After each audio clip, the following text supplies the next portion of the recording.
সুপ্রভাত। আশা করি আপনারা সকলে ভালো আছেন, সুস্থ আছেন। এখন আমি আপনাদের দেখাচ্ছি আমার 2023-24-এর শীতের বাগান। আজকে একটা পার্ট দেখাবো, এরকম পার্ট পার্ট করে কিছু ভিডিও আমি পরপর এবার ছাড়তে থাকবো।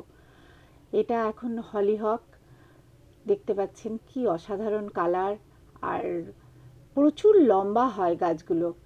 এটা সাদা লাল, আর এর বিশেষত্ব হচ্ছে প্রথমে একরকম ফোটে একটা কালারে, আবার একদিন পর কি দুদিন পর সেটার কালারটা আরও ডিপ হয়ে যায়।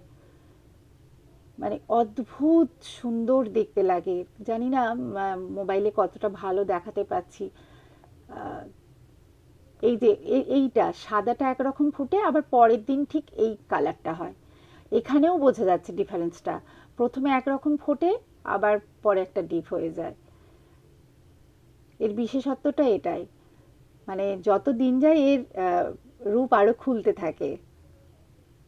অপূর্ব লাগছে, অপূর্ব। আমার এই গাছটা গতবার আমি ফার্স্ট করেছিলাম, মানে ভীষণই ভালো লেগেছিল। আশা করি এবছরও করব, দেখা যাক কি হয়। আর বহু দিন থাকে ফুলগুলো, লম্বা হয়ে গিয়ে প্রায় 6.5 ফুটের ওপর লম্বা হয়েছিল এই গাছটা। অপূর্ব অপূর্ব।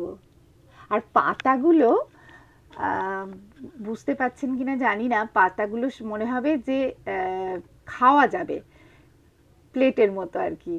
একটা পাতাতে একটা মানুষ পুরো কিছু খেয়ে নিতে পারবে।